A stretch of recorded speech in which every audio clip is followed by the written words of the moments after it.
기도하겠습니다.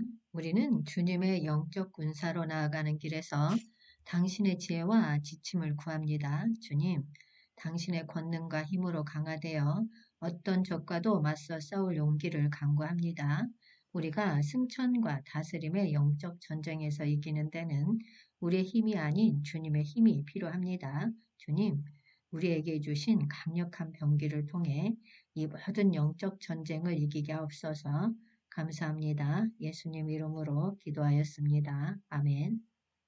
이 시간은 이번 주에 전한 말씀을 종합해서 승천과 다스림의 영적 전쟁이라는 주제로 말씀을 전하도록 하겠습니다.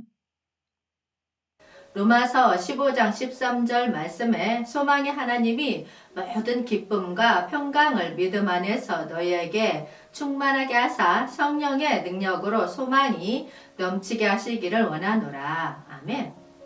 어둡고 갇힌 마음을 푸는 것 우리 모두가 추구하는 순간입니다. 하지만 세상의 유혹과 우리 자신의 무능함으로 마음은 종종 무거워지고 소망이 사라져 버립니다. 성령 충만은 이 갇힌 마음을 푸는 열쇠이며 하나님의 섭리에 따라 더 나은 삶을 살아가는데 필수적인 동력입니다. 우리는 여러 어려움과 갈등 속에서 성령 충만을 필요로 합니다. 마음의 짐을 풀고 소망을 되찾기 위해서는 하나님의 성령이 필수적입니다. 하지만 우리 자신의 부족과 세상의 유혹으로 성령 충만을 경험하지 못하며 내면의 평강과 기쁨을 상실하는 갈등은 현실입니다. 이 갈등을 해결하기 위해 우리는 성령의 도움과 은혜를 필요로 합니다. 성령 충만은 특별한 역할을 수행합니다.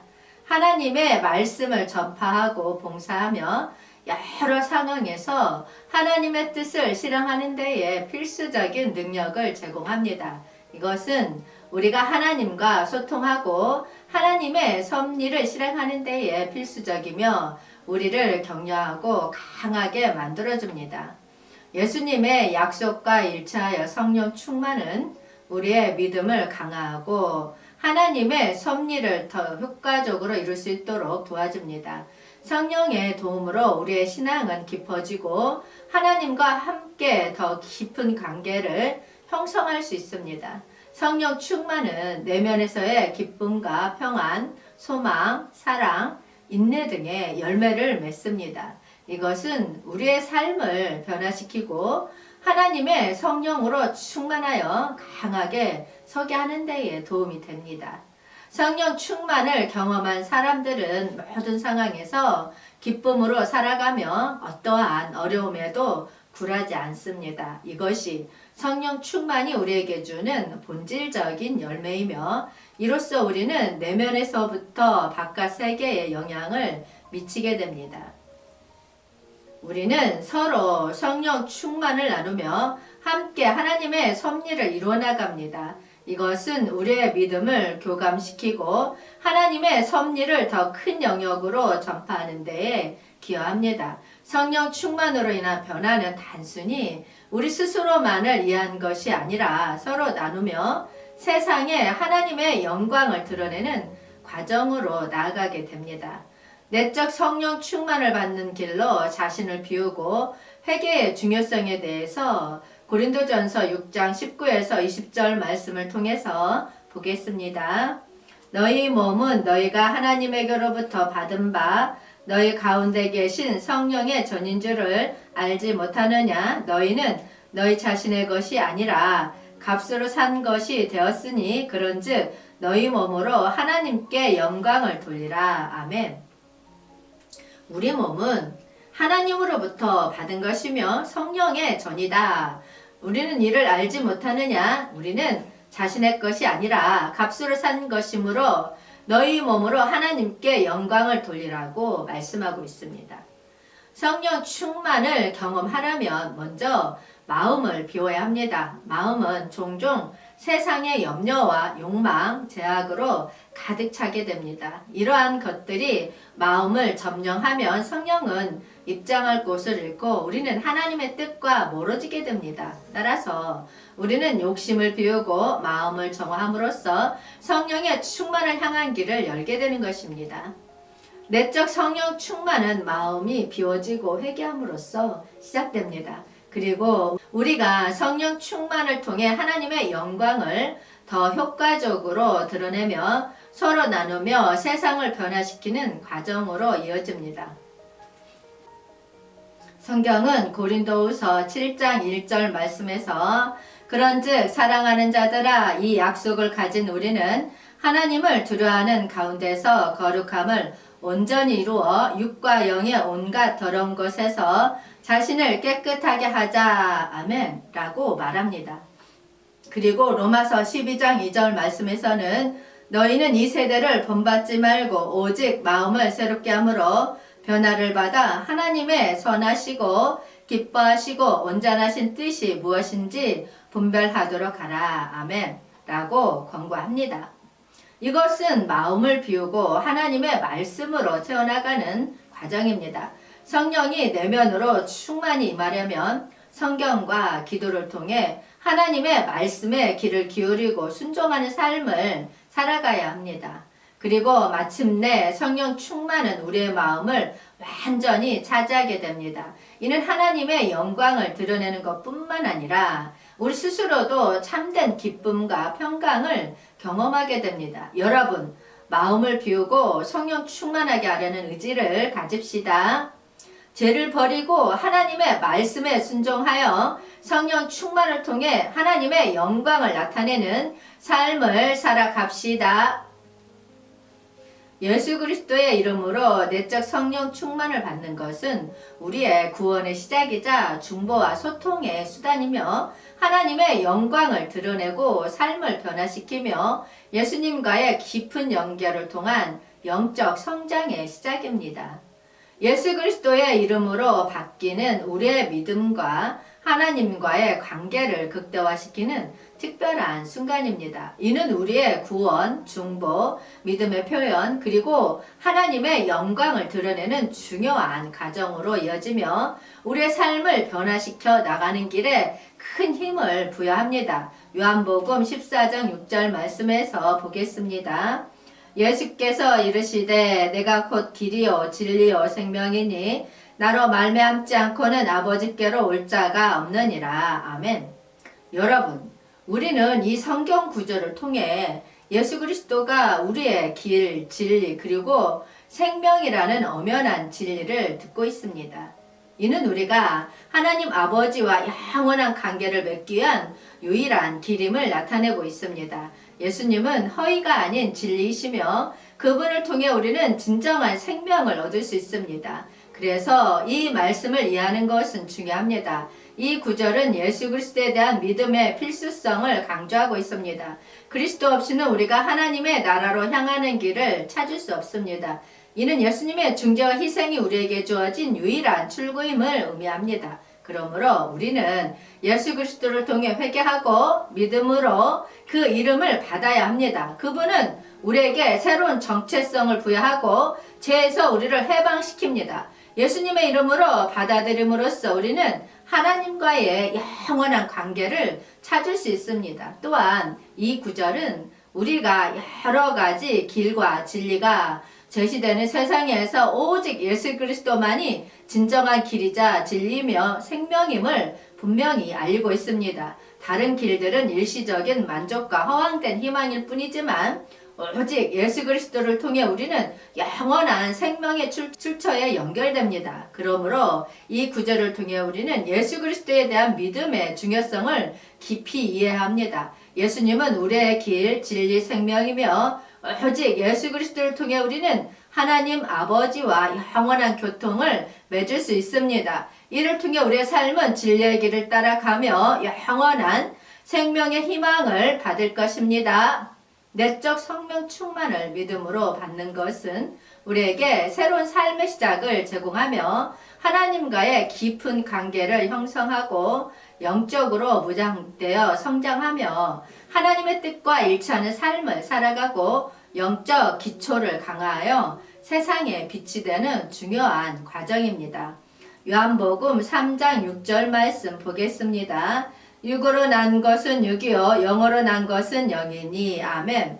이 말씀에서 바울은 육으로 난 것과 영으로 난 것을 구별을 강조합니다. 이 구절은 신앙과 성령 충만에 대한 깊은 의미를 내포하고 있습니다. 바울은 육으로 난 것은 육이요 영으로 난 것은 영이니 라고 말하며 인간은 물리적인 측면이 육과 영적인 측면이 영으로 이루어져 있다고 설명합니다. 이는 그리스도인의 변화와 새로운 삶을 강조하는 것으로 해석될 수 있습니다. 이 말씀은 육체적인 특성뿐만 아니라 영적인 측면도 중요하게 여겨져야 함을 전합니다. 인간은 자신의 영적인 본질을 통해 참된 의미와 목적을 이해하며 이를 통해 성령에 충만하게 됩니다. 육으로만 이루어진 삶은 한계가 있지만 영으로 충만한 삶은 하나님과 깊은 연결을 통해 참된 생명을 찾아갈 수 있음을 의미합니다.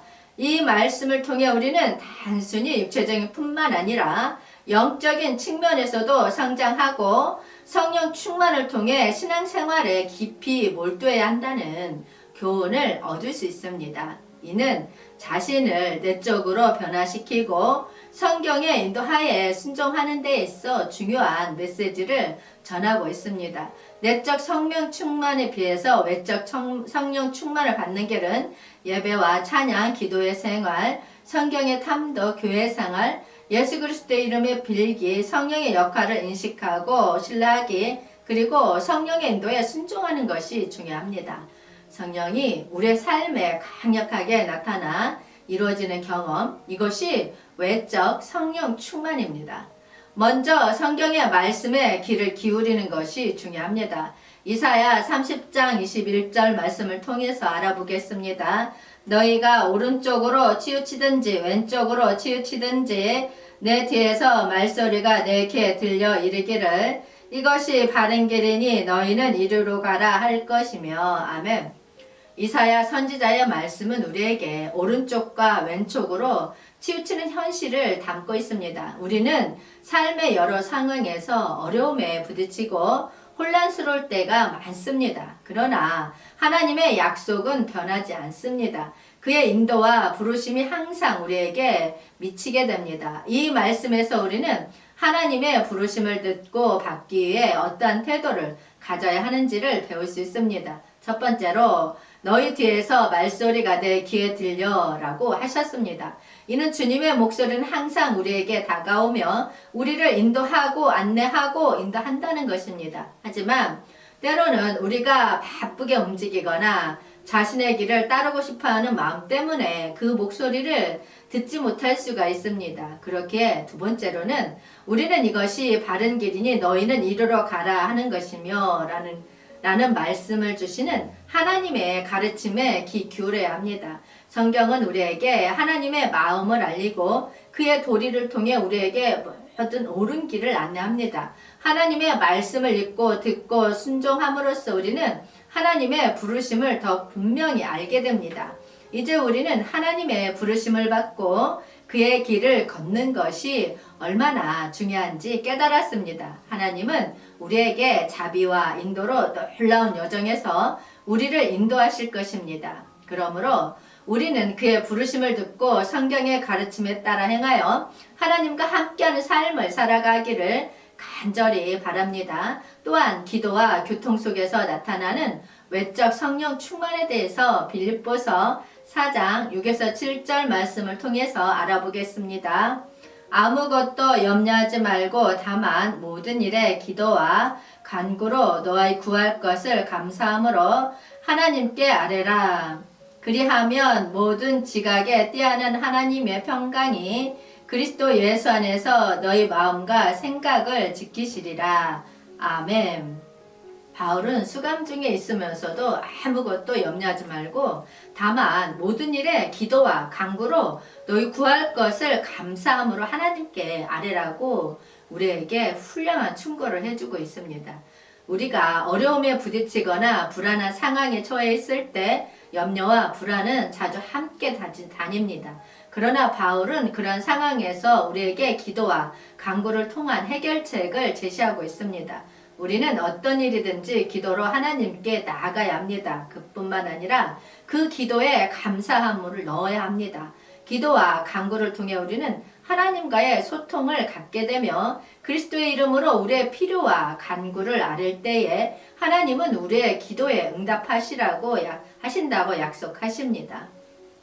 바울은 이와 같은 기도와 간구를 통한 삶이 그리스도 안에서 이루어진다고 강조하고 있습니다. 우리는 그리스도 안에서 행하는 기도가 하나님의 뜻과 계획에 따라 이루어지고 그 결과로 하나님의 평강이 우리의 마음과 생각을 지켜주시리라 믿을 수 있습니다. 이제 우리는 모든 일에 기도와 간구로 나가며 감사함으로 마음을 표현하며 하나님과의 더 깊은 교통을 나아가야 합니다. 외적 성령 충만은 성령의 교육과 성숙, 근면한 성령의 참여, 믿음의 열매, 사랑과 관계의 열매, 성령의 지혜와 이해, 선한 행동의 증거, 그리고 기쁨과 인내의 열매를 통해 선한 열매를 맺도록 도와줍니다. 마태복음 7장 16에서 17절 말씀에서 보겠습니다. 그들의 열매로 그들을 알지니 가시나무에서 포도를 또는 엉겅퀴에서 무화과를 따겠느냐. 이와 같이 좋은 나무마다 아름다운 열매를 맺고 못된 나무가 나쁜 열매를 맺나니. 아멘. 이 성경 구절을 통해 예수님이 거짓 선지자들과 진리를 분별하는 중요한 기준에 대해 가르치고 계십니다.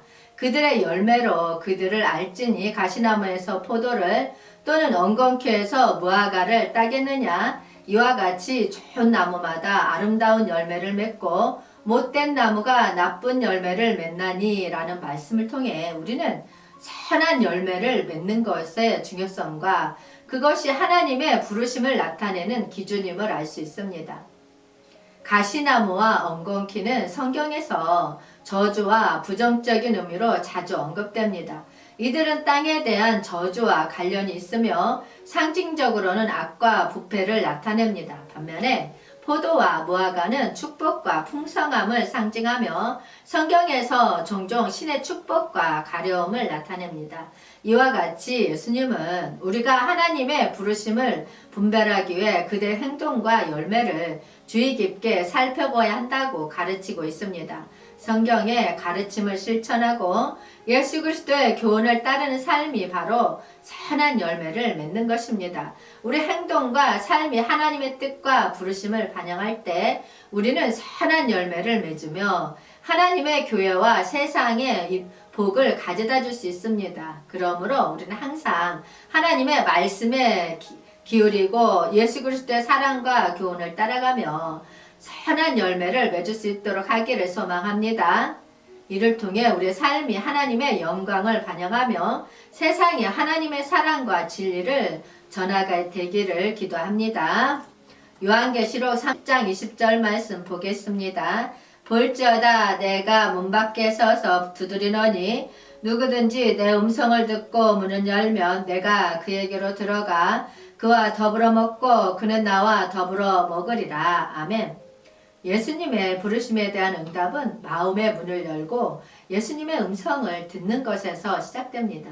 문을 연다라는 것은 우리가 자기의 잘못을 깨달아 회개하며 예수님을 영접하는 행동입니다. 그런데 예수님은 우리가 그의 뜻에 따라 문을 열 때까지 무리하게 들어가지 않습니다. 그대로 우리가 응답하기를 기다리며 문을 두드리고 계십니다.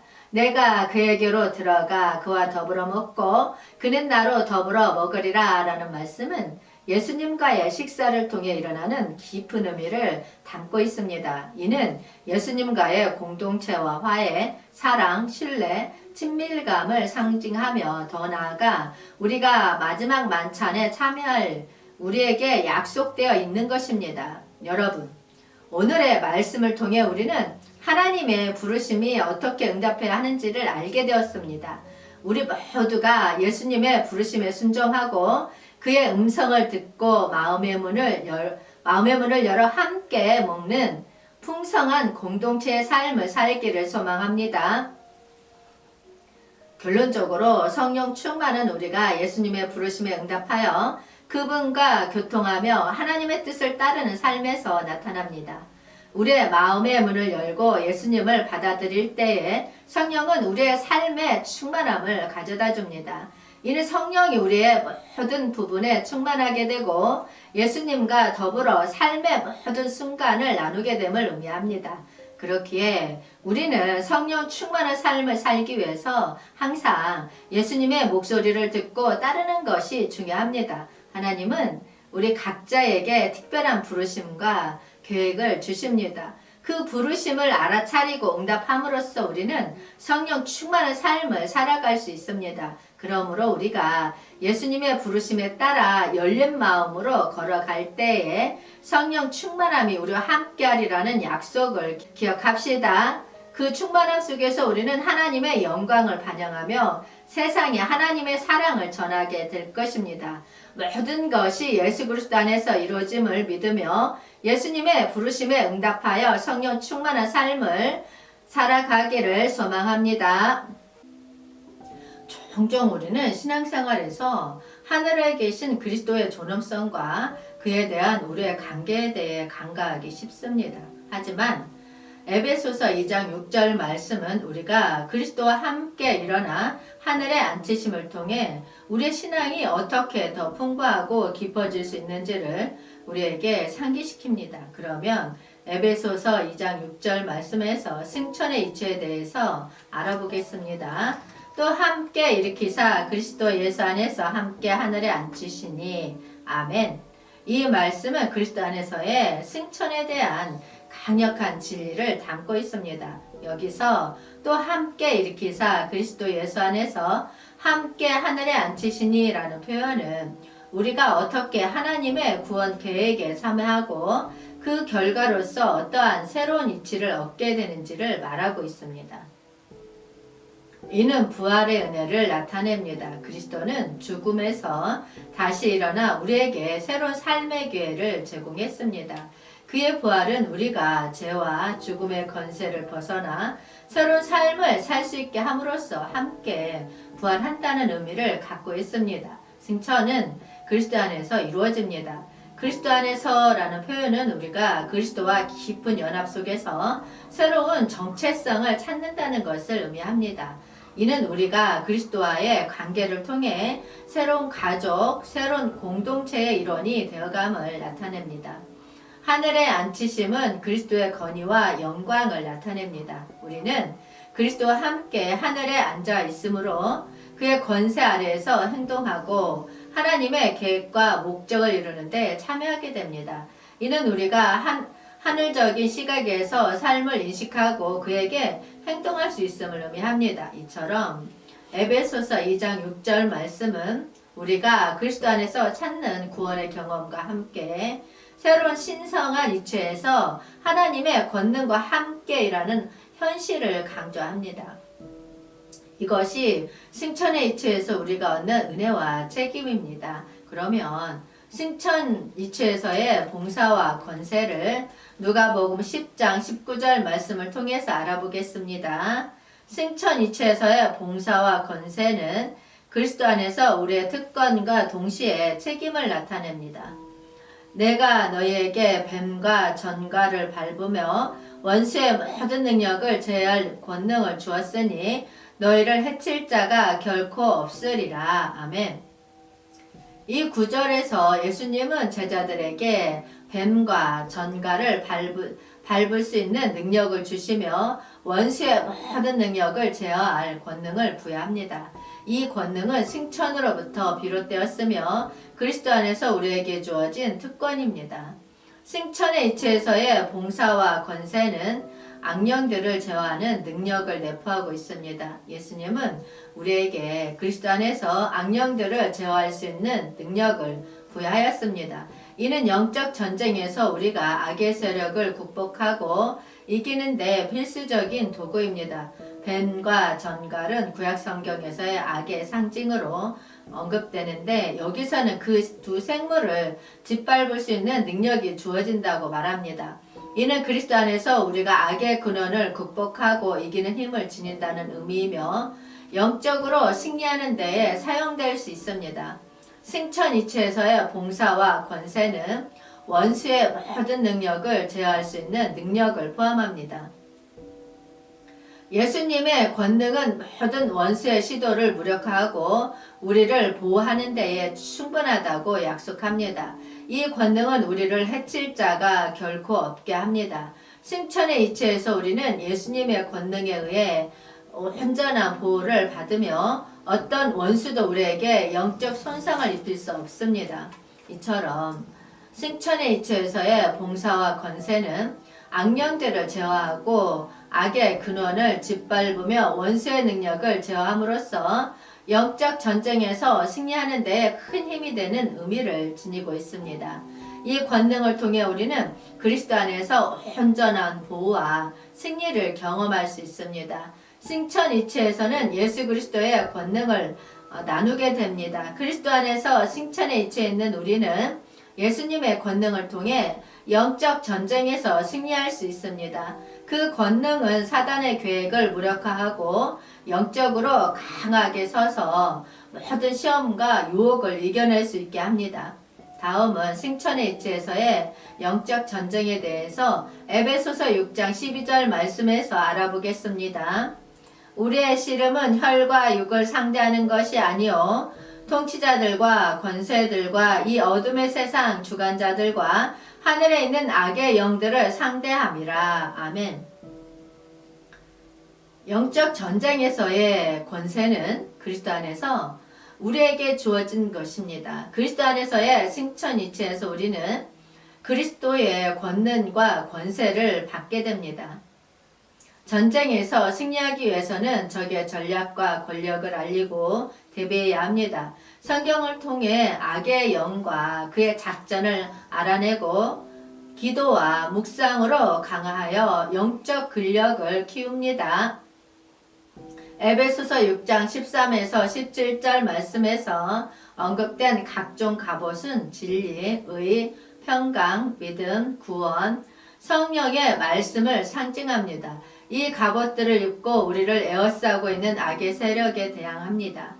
에베소서 6장 18절에서는 간구와 기도를 통해 각종 기도로 하나님께 나의 구원과 다른 성도들을 위해 기도하는 법을 가르쳐 줍니다. 기도는 영적 전쟁에서 권능을 발휘하고 하나님의 도움을 받는 중요한 수단입니다.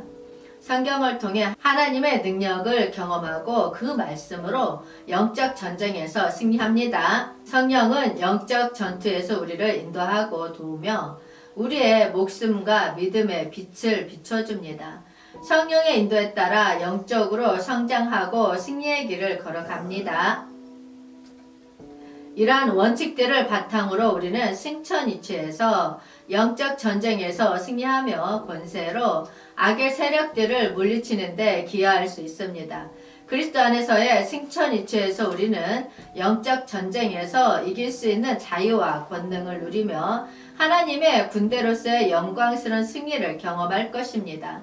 누가복음 10장 19절에서 예수님은 제자들에게 주어진 권세에 대해 말씀하면서 그 권세로서 뱀과 전과를 짓밟고 원수의 모든 능력을 제어할 수 있다고 약속하셨습니다. 이것은 승천의 차원에서 우리의 구원과 봉사에 대한 새로운 시각을 제시하고 있습니다. 승천을 통해 우리는 구속, 이치, 권세 차원에서 새로운 현실을 체험할 수 있습니다. 승천으로 인해 우리는 죄와 사단의 영역에서 완전히 해방되었습니다. 그리스도의 구속은 우리를 영적으로 새로운 삶으로 인도하며 영원한 구원의 희망을 안겨줍니다. 예수님의 승천은 우리를 하늘의 영적 차원에 참여시킴으로써 새로운 이치에 세워집니다. 그리스도 안에서 우리는 하나님의 아들 기업하로서 하늘의 축복과 권능을 함께 나누는 참여자입니다. 주어진 권능을 통해 우리는 악의 세력을 제어하고 그리스도의 이름으로 모든 원수를 굴복시킬 수 있습니다. 그리스도와 함께하는 삶은 권능과 권세의 현실적인 표현으로 이어지며 예수님의 권위를 체험할 수 있는 기회를 제공합니다. 예수님의 권능은 우리를 지켜주며 결코 해칠 자가 없을 것임을 확신시켜줍니다. 승천의 차원에서 우리는 하나님이 지휘 아래 안전하게 나아갈 수 있습니다. 승천의 권능은 우리의 봉사와 사명을 위한 새로운 시각을 제공합니다. 주어진 권능을 통해 우리는 하나님의 나라를 세우고 이 세상에 하나님의 영광을 더 표현할 수 있습니다. 이러한 승천의 차원에서 우리는 그리스도와 함께하는 현실적인 경험을 맛보며 그 권능을 통해 구속과 이치, 권세 차원에서 풍부한 생활을 누릴 수 있습니다. 승천을 인식함으로써 우리는 하나님의 계획과 은혜를 더욱 깊이 이해하고 그리스도 안에서 새로운 삶을 걸어갈 수 있습니다. 다스림은 자유와 책임의 조화를 의미합니다. 우리는 구원을 받아 자유로워졌지만 이 자유는 책임과 함께 나옵니다. 바울은 갈라디아에서 다스림을 강조하며 구원을 받은 그리스도인들에게 자유롭게 살지 말고 오히려 사랑으로 서로 섬기라고 경고합니다. 구원은 우리에게 새로운 시작을 줍니다. 그리스도를 통한 구원은 단순히 죄에서 자유로워지는 것뿐만 아니라 우리의 삶을 변화시키는 축복입니다. 우리가 구원을 통해 새로운 삶을 찾고 다스림을 경험함으로써 하나님의 은혜와 사랑을 더욱 깊게 이해할 수 있게 됩니다. 다스림은 구원의 완성입니다. 그리스도인으로서 다스림을 실천하면서 우리는 하나님과의 깊은 관계를 형성하고 예수님을 본받아 사랑과 섬김으로 가득한 인생을 살아갈 수 있습니다. 이는 구원의 목적을 실현하며 우리의 신앙 여정을 완성시키는 과정입니다. 이제 우리는 다스림의 중요성과 구원의 목적에 대해 알아보았습니다. 구원을 통한 자유로움은 우리에게 더 큰 책임을 부여하며 이것이 다스림의 시작입니다. 다스림은 구원의 목적을 향한 여정에서 우리에게 주어지는 하나님의 선물이자 책임입니다. 함께 이 여정을 걸어가며 다스림의 구원의 목적을 어떻게 완성시키는지 살펴보겠습니다. 이러한 구원의 목적과 다스림의 중요성은 창세기 1장 26에서 28절에서의 하나님의 계시로부터 시작됩니다. 하나님은 우리를 자기 형상대로 창조하였고 이를 통해 우리에게 땅과 모든 생물을 다스리라는 책임을 부여하셨습니다. 이는 우리가 구원을 통해 받은 자유로움이 무책임한 삶이 아니라 책임 있는 다스림을 통해 완성되어야 함을 의미합니다. 하나님의 이미지를 나타내며 지혜롭게 땅을 다스리고 생물을 보존하는 데에 참여함으로써 우리는 구원의 목적을 실현할 수 있습니다. 예수 그리스도를 본받아 사랑과 섬김으로 가득한 인생을 살아가는 것이 다스림의 시작이며 이는 구원의 목적을 향한 여정에서 우리에게 주어진 소중한 과제입니다. 이제 이러한 원리를 실천함으로써 구원을 통한 자유가 더욱 깊어지고 하나님의 뜻을 이해하며 행동하는 다스림의 삶을 살아갈 것입니다. 그리하여 우리의 구원의 여정은 하나님과 더 가까워지며 하나님의 궁극적인 계획 속에서 완전함을 찾아갈 것입니다. 창세기 1장 26에서 28절 말씀 보겠습니다. 하나님이 이르시되 우리의 형상을 따라 우리의 모양대로 우리가 사람을 만들고 그들로 바다의 물고기와 하늘의 새와 가축과 온 땅과 땅에 기는 모든 것을 다스리게 하자 하시고 하나님의 자기 형상대로 하나님의 형상대로 사람을 창조하시되 남자와 여자를 창조하시고 하나님이 그들에게 복을 주시며 하나님이 그들에게 이르시되 생육하고 번성하여 땅에 충만하라 땅을 정복하라 바다의 물고기와 하늘의 새와 땅에 움직이는 모든 생물을 다스리라 하시니라. 아멘. 이 말씀에서 하나님이 우리라는 1인칭 복수형 단어를 사용하여 자신을 표현하는데 우리가 삼위일체적인 하나님, 성부, 성자, 성령을 나타냄을 알 수 있습니다. 또한 우리 형상을 따라 우리의 모양대로는 외형적인 모양이 아니라 인간과 하나님 간의 관계성에서 이해해야 할 것입니다. 인간은 하나님으로부터 받은 특별한 책임과 행동 양식을 통해 하나님의 이미지를 나타내야 합니다. 또한 생육과 번성뿐만 아니라 땅을 정복하고 모든 생물을 다스리라는 명령은 자연을 지혜롭게 다스리고 보호하는 책임을 내포하고 있습니다. 인간은 자연을 폭군처럼 다스리지 말고 지혜롭게 보존하고 지배해야 한다는 것입니다. 하나님의 이미지로 창조된 인간에게 하나님은 다스림의 책임을 주셨고 인간은 창조주와의 관계에서 비롯된 특별한 책임을 가지고 있으며 이를 통해 창조물에 대한 존중과 보호의 태도를 취해야 합니다. 그러나 창세기 3장에서 뱀의 유혹을 받은 아담과 하와는 하나님의 명령을 왜곡하고 변형시켰습니다. 창세기 3장 1에서 7절 말씀 보겠습니다. 그런데 뱀은 여호와 하나님이 지으신 들짐승 중에 가장 간교하니라. 뱀이 여자에게 물어 이르되 하나님이 참으로 너희에게 동산 모든 나무의 열매를 먹지 말라 하시더냐. 여자가 뱀에게 말하되 동산 나무의 열매를 우리가 먹을 수 있으나 동산 중앙에 있는 나무의 열매는 하나님의 말씀에 너희는 먹지도 말고 만지지도 말라. 너희가 죽을까 하노라 하셨느니라. 뱀이 여자에게 이르되 너희가 결코 죽지 아니하리라. 너희가 그것을 먹는 날에는 너희 눈이 밝아져 하나님과 같이 되어 선악을 알 줄 하나님이 아심이니라. 여자가 그 나무를 본즉 먹음직도 하고 보암직도 하고 지혜롭게 할 만큼 탐스럽기도 한 나무인지라. 여자가 그 열매를 따먹고 자기와 함께 있는 남편에게도 주매 그도 먹은지라. 이에 그들의 눈이 밝아져 자기들이 벗은 줄을 알고 무화과 나무 잎을 엮어 치마로 삼았더라. 아멘. 이 부분은 우리가 흔히 아는 아담과 하와의 이야기로 뱀에게 이용당한 뒤 그들의 패배와 재발생을 묘사하고 있습니다. 뱀은 여호와 하나님이 지으신 들짐승 중에서 가장 간교한 존재로 묘사되어 있습니다. 여자에게 제기한 질문은 동산의 모든 나무의 열매를 먹지 말라는 하나님의 명령에 대한 의심을 불러일으키는 것이었습니다. 이 질문에 여자가 대답하면서 하나님의 명령을 일부 왜곡하며 뱀의 유혹에 응했습니다.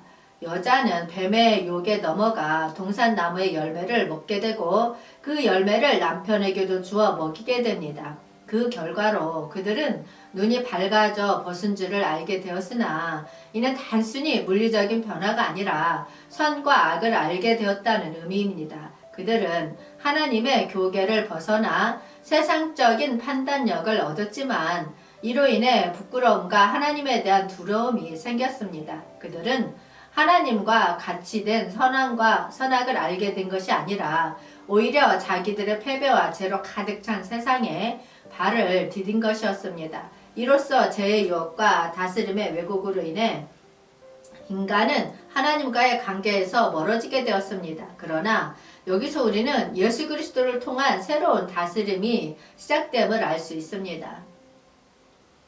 죄의 유혹에 빠진 인간은 자신의 힘으로는 구원받을 수 없습니다. 그러나 예수 그리스도는 우리의 죄를 대신 지고 죄로 말미암은 패배를 이기고자 자신을 희생하셨습니다.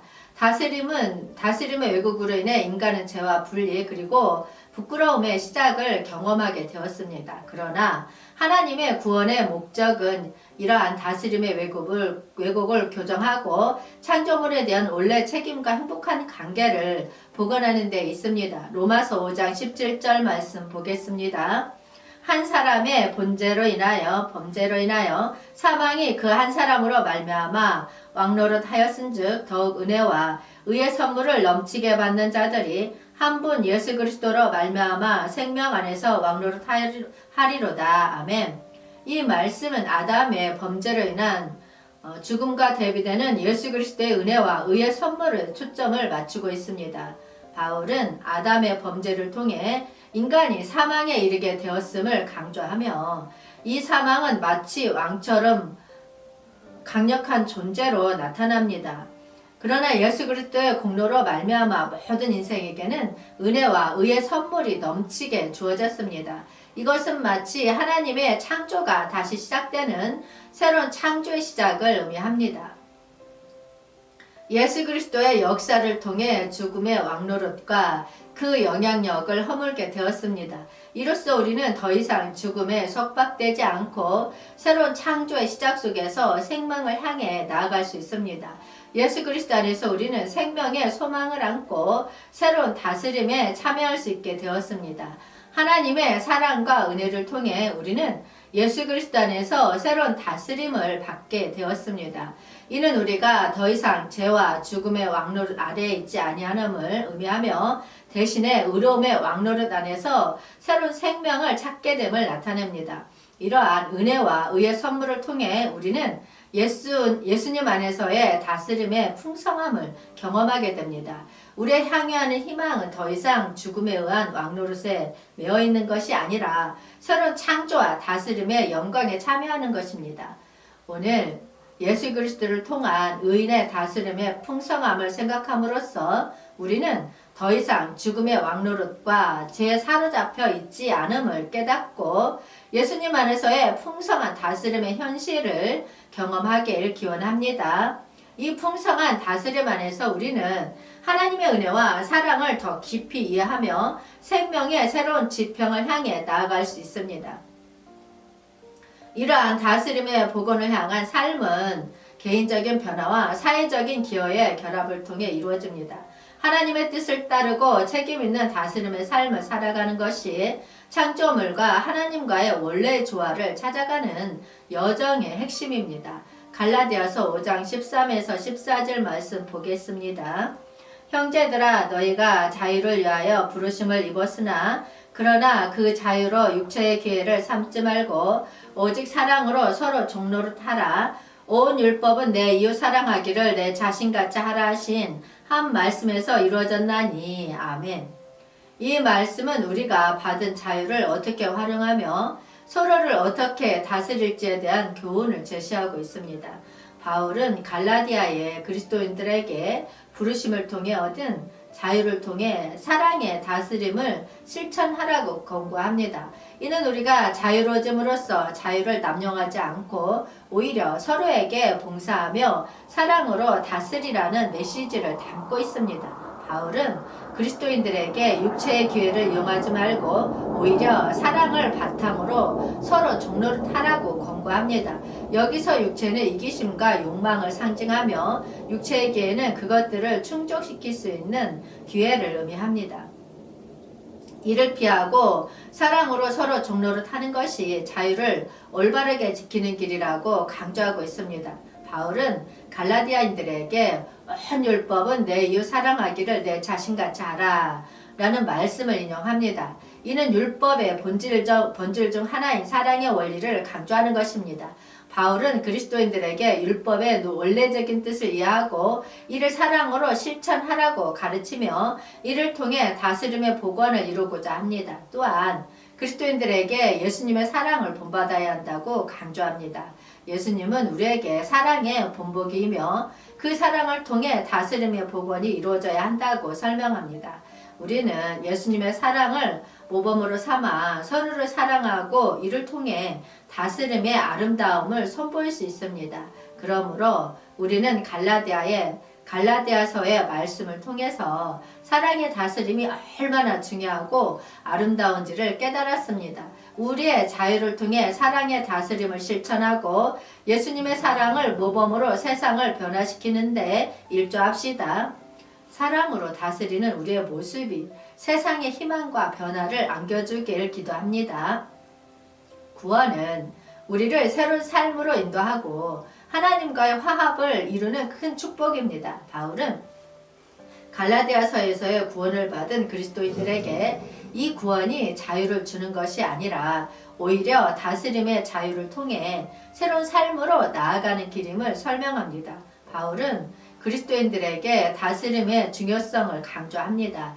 우리가 구원을 받았다고 해서 마냥 자유롭게 행동하는 것이 아니라 그 구원을 통해 우리는 다스림의 열쇠를 손에 쥐게 됩니다. 다스림은 우리의 자유로움을 지키는 것뿐만 아니라 오히려 그 구원의 의미를 깊게 이해하게 해주는 중요한 도구이며 책임이기도 합니다.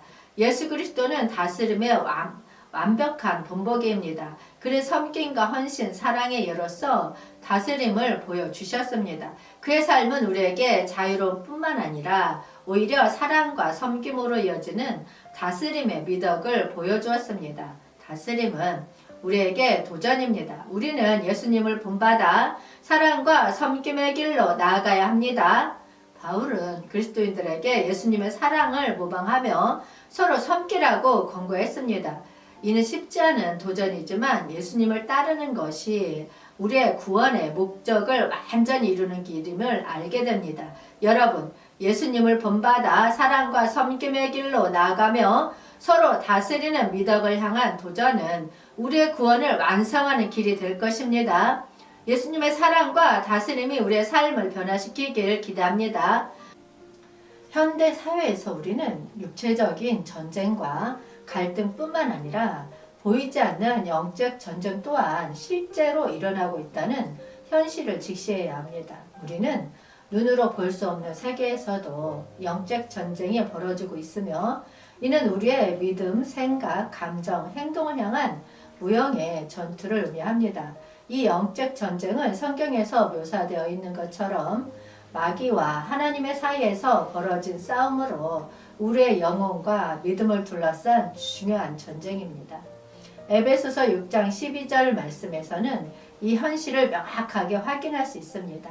우리의 씨름은 혈과 육을 상대하는 것이 아니요 통치자들과 권세들과 이 어둠의 세상 주관자들과 하늘에 있는 악의 영들을 상대함이라. 아멘. 이 구절은 우리의 전쟁이 육체적이 아니라 보이지 않는 세계에서 벌어지고 있음을 분명히 말하고 있습니다. 우리는 눈에 보이지 않는 군대와 군주에게 싸우는 공격에 대비해야 합니다. 이 영적 전쟁은 우리의 생각으로 사단이 들어와 우리의 믿음을 흔들고 우리의 마음과 생각을 국지적으로 변형하려는 악한 힘들에 의해 실제로 영향을 받을 수 있습니다. 따라서 영적 전쟁의 현실성을 실감하고 이에 대처하기 위해서는 성경의 가르침을 통해 우리의 영적 무기를 어떻게 사용해야 하는지에 대해서 깊은 이해가 필요합니다.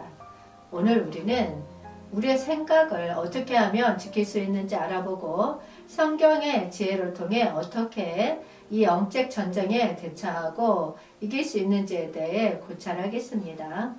우리의 믿음이 시련에 직면할 때 영적 전쟁에서 승리하는 데 필요한 강력한 무기들을 알아보고자 합니다. 성경에서 본 영적 전쟁의 본질은 우리가 육체적으로 보지 못하는 영적 세계에서 벌어지는 싸움으로 하나님을 대적하는 힘과 교만, 생각의 힘에 대항하는 베드로전서 5장 8절 말씀 보겠습니다. 근신하라 깨어라 너희 대적마귀가 오는 사자같이 두루다니며 삼킬 자를 찾나니. 아멘. 이 말씀은 성경에서 종말이 다가갈수록 영적 전쟁이 치열해지고 성도들이 악마의 공격을 받게 될 것임을 경고하는 말씀입니다. 이는 신앙인들에게 영적 경계와 책임을 강조하는 부분입니다. 근신하라는 것은 영적으로 깨어있고 신념을 지켜야 한다는 경고입니다. 이는 성도들이 동요하지 않고 마음을 지속적으로 유지하며 신앙생활에 전념해야 한다는 측면을 강조하고 있습니다. 종말에 다가갈수록 사단이 더 강력하게 활동하며 성도들을 유혹하고 공격할 것이라는 경고가 내포되어 있습니다. 이는 종말론에 따라서 세상의 악이 강화되고 그에 대항하는 성도들도 더욱 강한 영적 전쟁에 직면하게 될 것임을 의미합니다. 또한 사단이 무차별적으로 성도들을 향해 노리고 있다는 의미입니다. 사자가 먹잇감을 찾아 두루 다니듯이 사단도 쉴 틈 없이 성도들을 노리고 그들을 삼켜버리라고 한다는 경고입니다. 이는 영적 전쟁에서 성도들이 사단에 믿게 속지 않도록 조심해야 함을 강조하고 있습니다. 그리고 영적으로 게으르거나 무덤덤해지지 말고 항상 신앙생활에 전념하며 깨어 있어야 한다는 교훈입니다. 종말에 다가갈수록 성도들은 더욱 믿음의 허리띠를 졸라매야 하며 사단의 기상에 대비하여 항상 영적 경계를 갖춰야 한다는 내용입니다. 사단은 항상 성도들을 대적으로 여기며 그들에게 손해를 주려고 계속 노력합니다. 이는 사단의 계획이 성도들을 유혹하고 멸망시키는 데 있다는 경고입니다.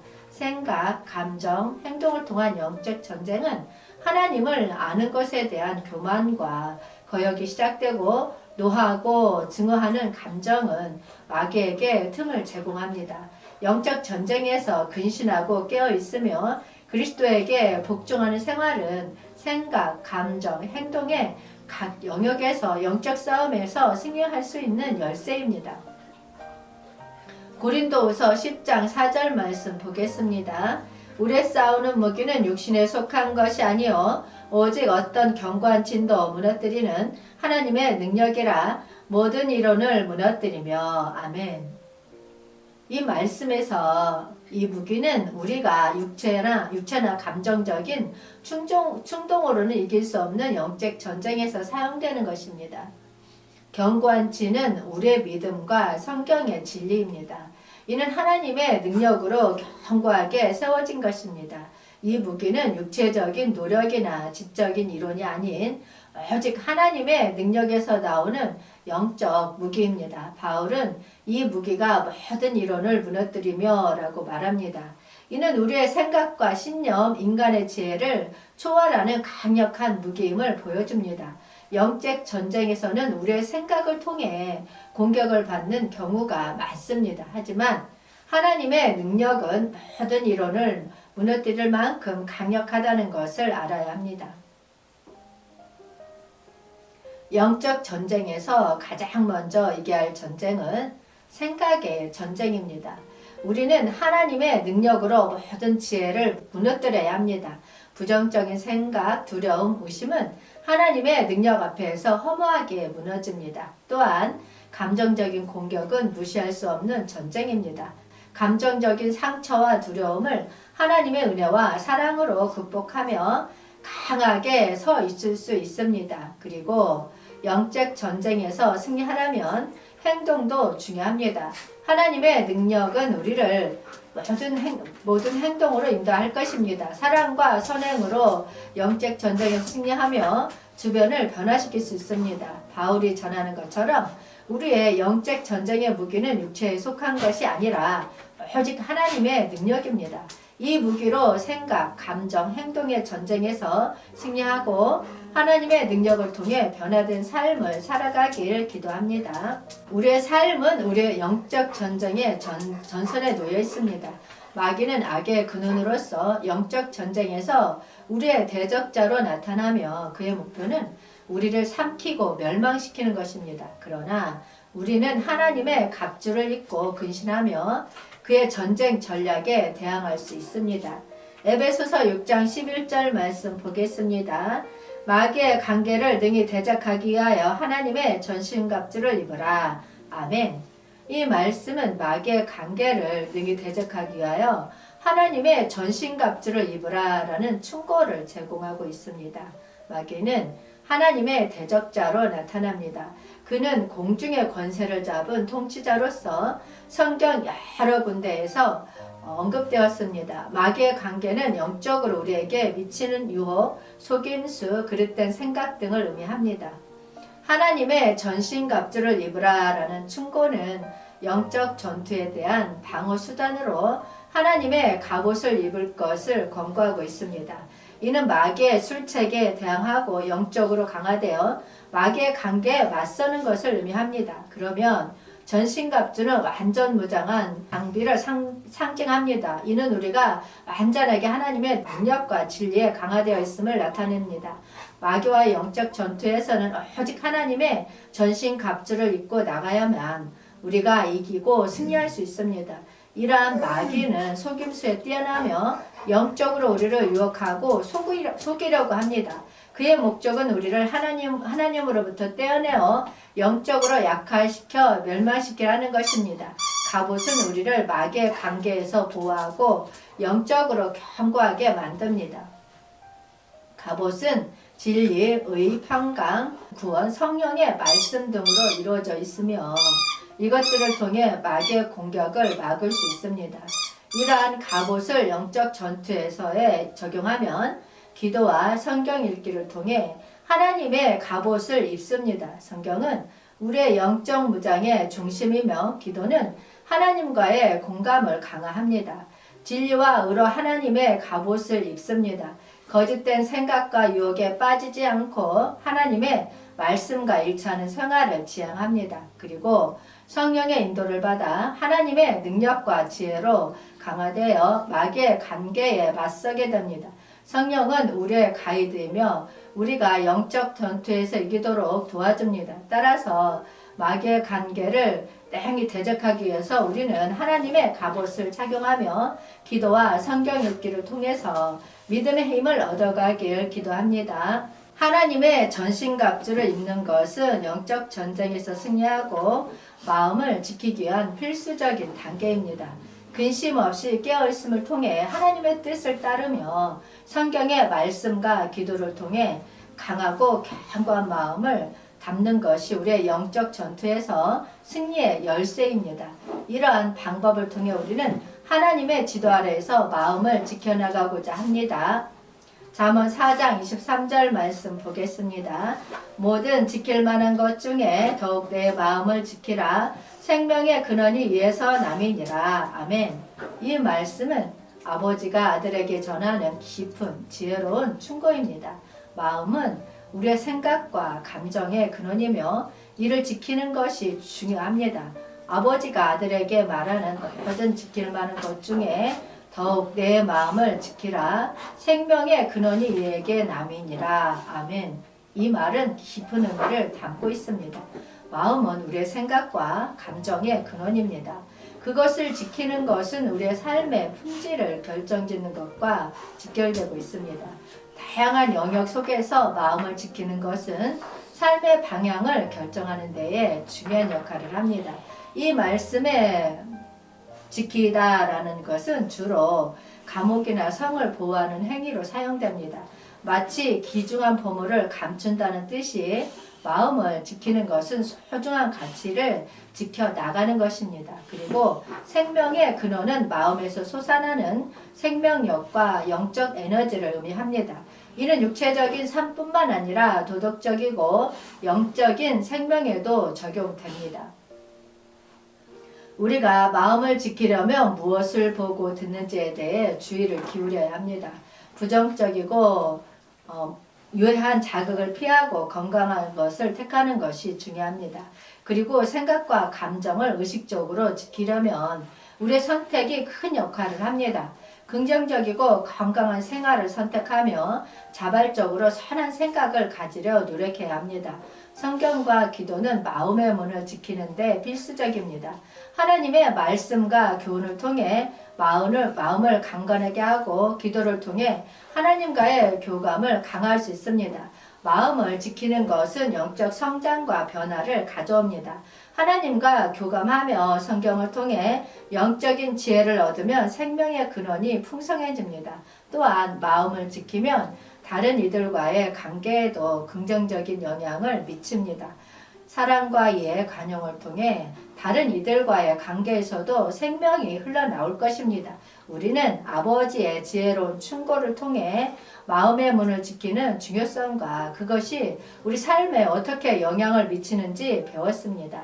마음을 지키면 생명의 근원이 솟아나며 이는 우리의 삶을 풍성하게 만들어줄 것입니다. 그러므로 우리는 각자의 마음의 문을 지켜가며 하나님의 지혜와 사랑으로 가득 찬 삶을 살아가길 기도합니다.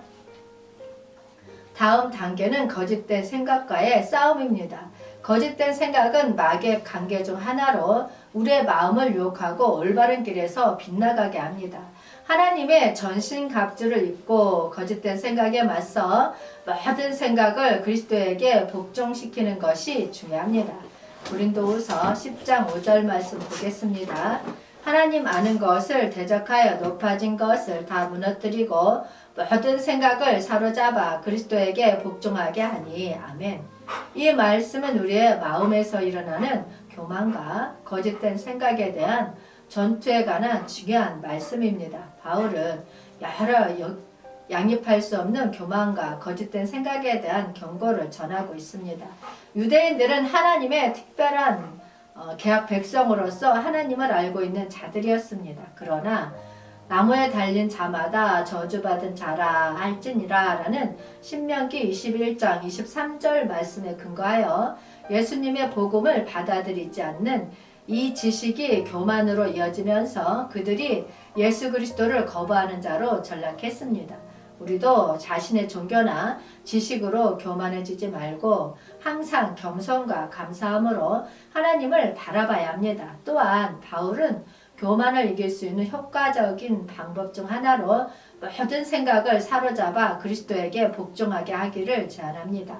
거짓된 생각은 예수 그리스도의 복음을 받아들이지 않거나 그리스도의 권위를 인정하지 않는 것을 의미합니다. 이러한 생각과 전투를 통해 교만을 무너뜨리고 복종할 수 있습니다.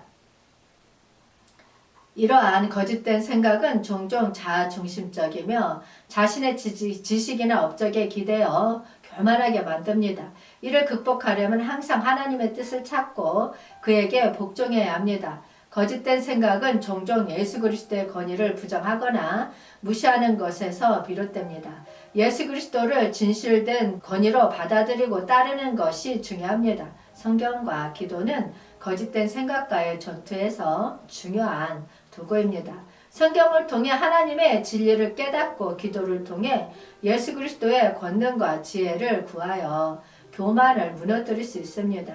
거짓된 생각과의 전투는 우리의 마음을 지배하는 교만과 자아중심적인 생각을 극복하는 과정입니다.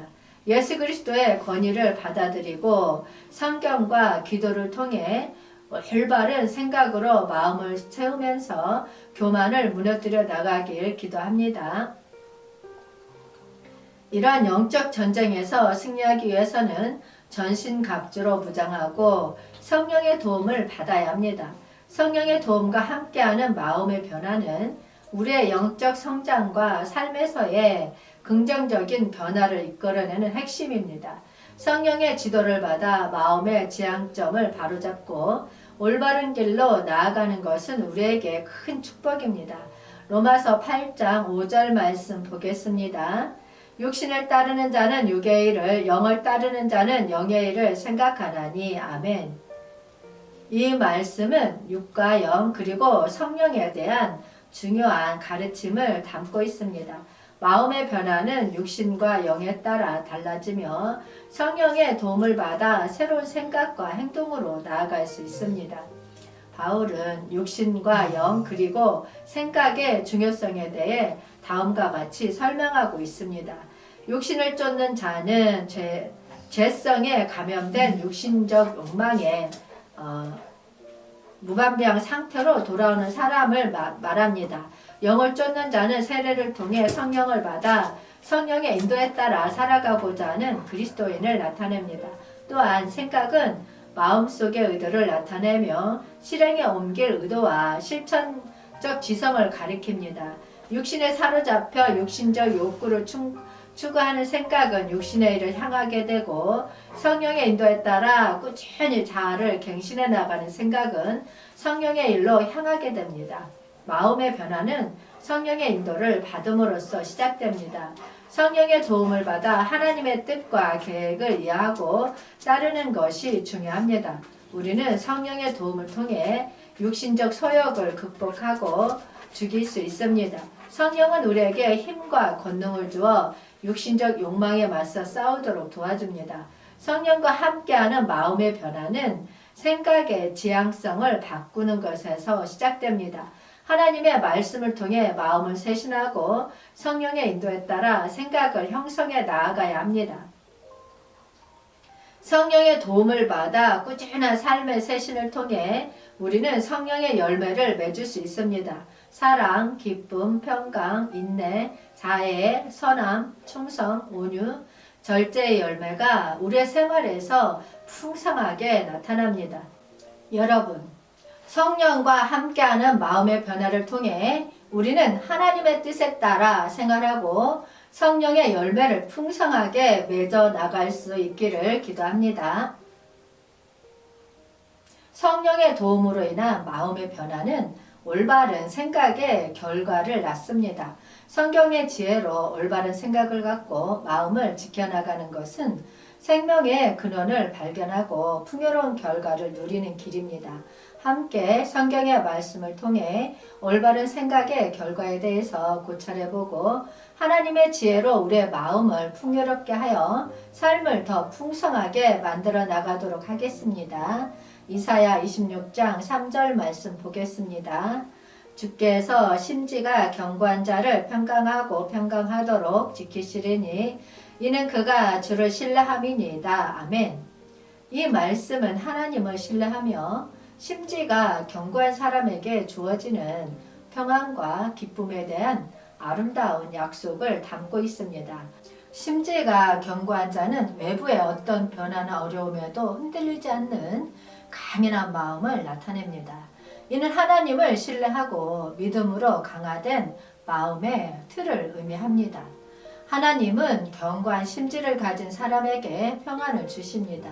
평안은 모든 어려움을 넘어서 하나님과의 확고한 평화를 의미합니다. 또한 하나님을 신뢰하고 의로운 삶을 살아가는 사람에게는 기쁨이 주어집니다.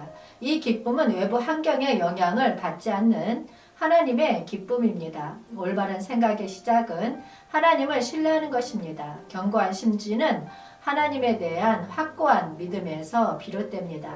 견고한 심지를 갖는 사람은 어려움의 직면에도 흔들리지 않습니다. 오히려 하나님을 향한 더 깊은 의지와 믿음을 발전시킵니다.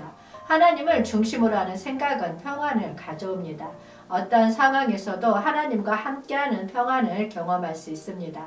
올바른 생각과 하나님을 신뢰함으로써 얻는 기쁨은 외부 상황에 좌우되지 않습니다. 하나님과의 깊은 관계에서 나오는 기쁨은 영원한 것입니다. 하나님을 믿고 견고한 심지로 생각하며 살면 그 결과로서 우리는 하나님의 평안과 기쁨을 누릴 수 있습니다. 견고한 심지에서 피어나는 평안과 기쁨이 우리의 일상을 빛나게 하기를 소망합니다.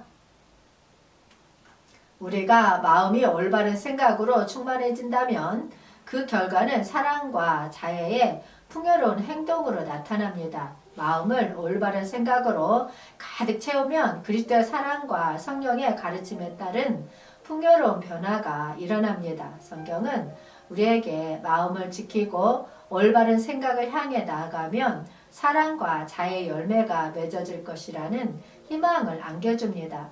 빌립보서 2장 5절 말씀 보겠습니다. 너희 안에 이 마음을 품으라 곧 그리스도 예수의 마음이니. 아멘. 이 말씀은 우리에게 그리스도 예수의 마음을 품는 도전을 제시합니다.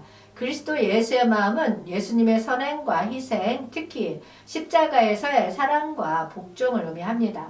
이는 예수님의 자비로운 마음, 다른 일을 먼저 생각하고 헌신적으로 행동하는 마음을 의미합니다. 또한 마음을 품다라는 그리스도의 마음을 모델로 삼아 동일한 사랑과 자애를 가지는 것을 의미합니다. 이는 우리의 생각과 행동을 그리스도와 조화시키며 그의 가르침에 순종하는 것을 나타냅니다. 이러한 그리스도 예수의 마음을 품는다는 것은 타인을 먼저 생각하고 그들의 필요에 도움을 주려는 뜻을 내포합니다. 그리스도 예수는 자기의 편리나 영광을 버리고 우리를 위해 십자가의 몸을 바쳤습니다. 우리도 이와 같은 헌신적인 마음가짐을 가져야 합니다. 사랑과 자애는 마음뿐 아니라 행동으로 나타나져야 합니다. 그리스도의 마음을 향한 우리의 사랑은 실제 행동을 통해 증명되어져야 합니다. 우리의 마음을 그리스도 예수의 마음과 일치시키고 사랑과 자애를 실천함으로써 우리는 빌립보서 2장 5절 말씀의 도전에 부응할 수 있습니다.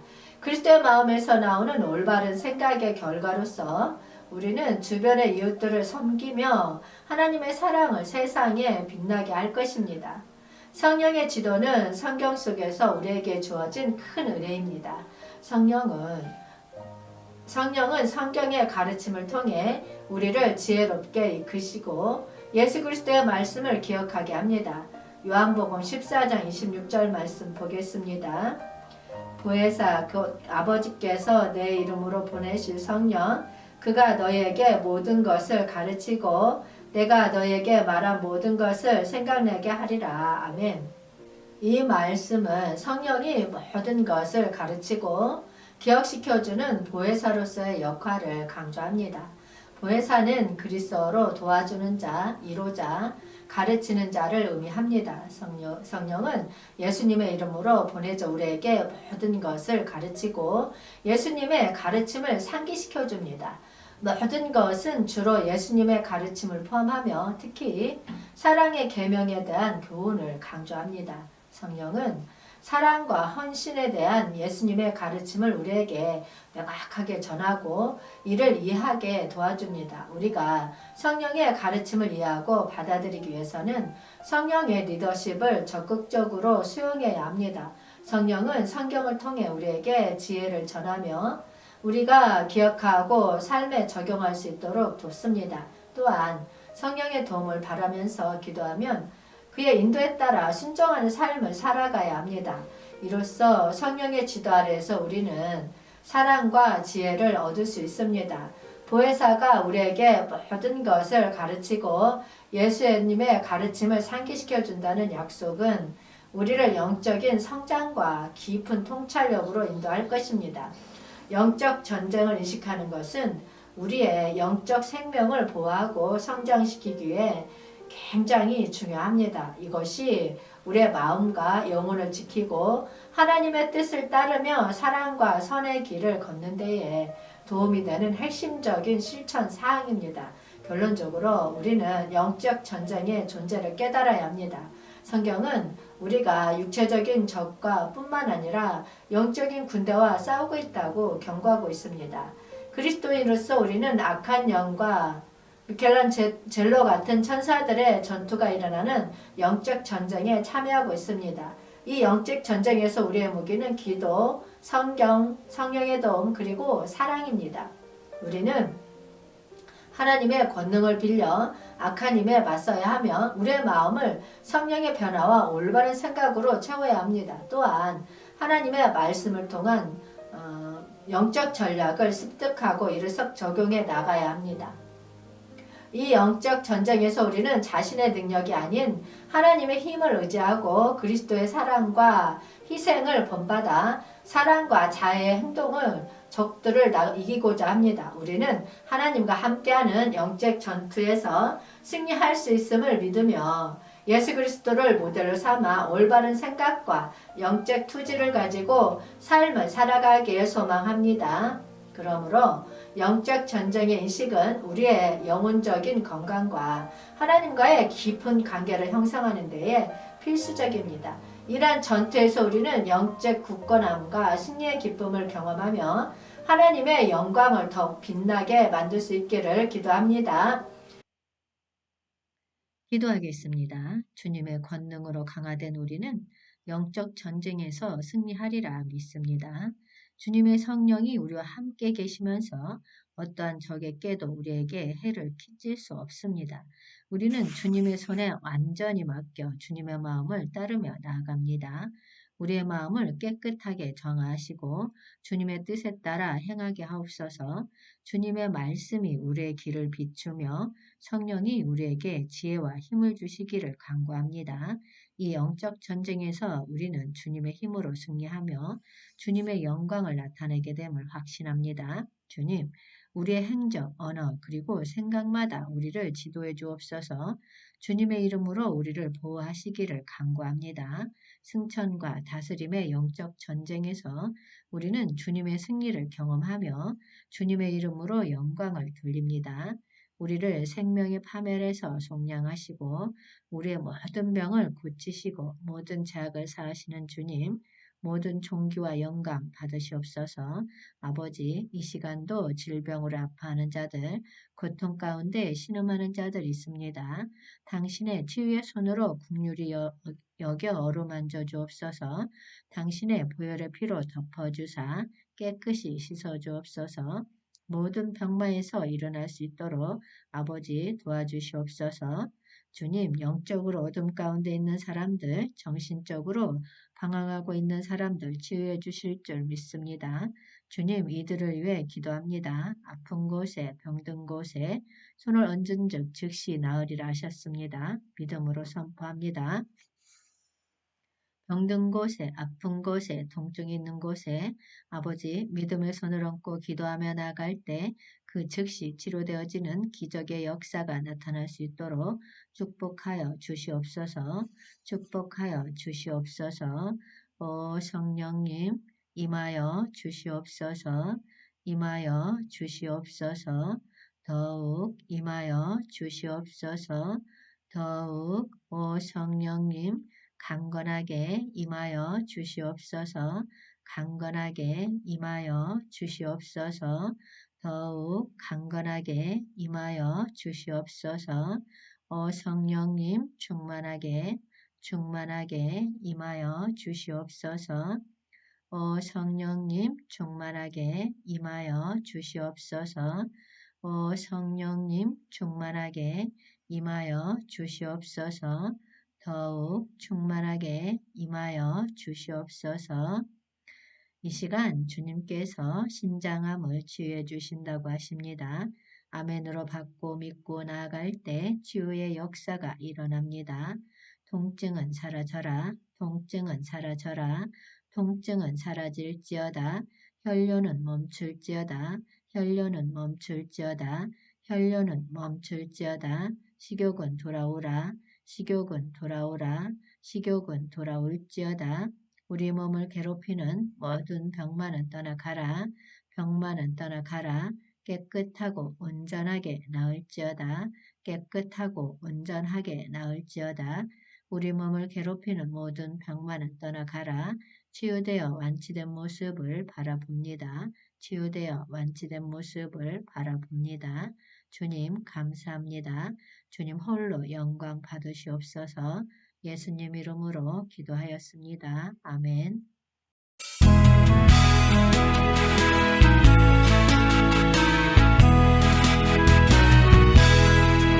강물같이 흐르는 기쁨 성령 강림함이라.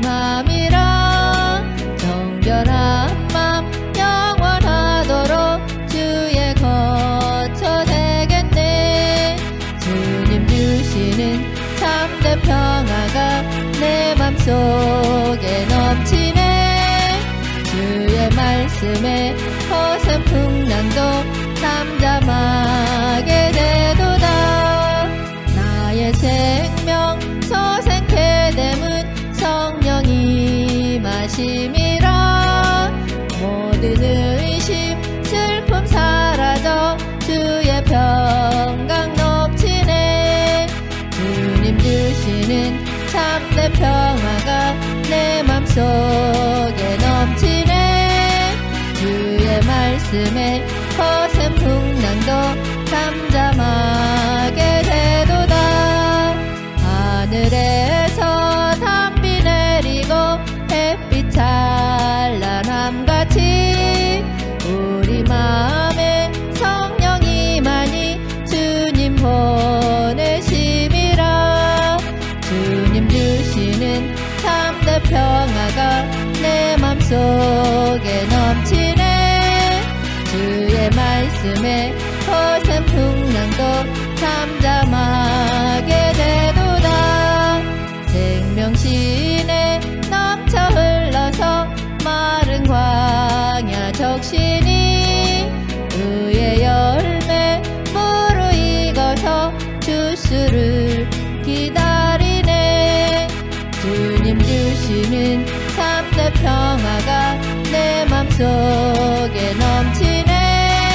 주의 말씀에 거센 풍랑도 잠잠하게 되도다. 놀라우신 주의 은혜로 그의 얼굴 뵙겠네. 평화로운 안식처에서 영원토록 쉬겠네. 주님 주시는 참된 평화가 내 맘속 속에 넘치네. 주의 말씀에 허세 풍랑도 잠잠하게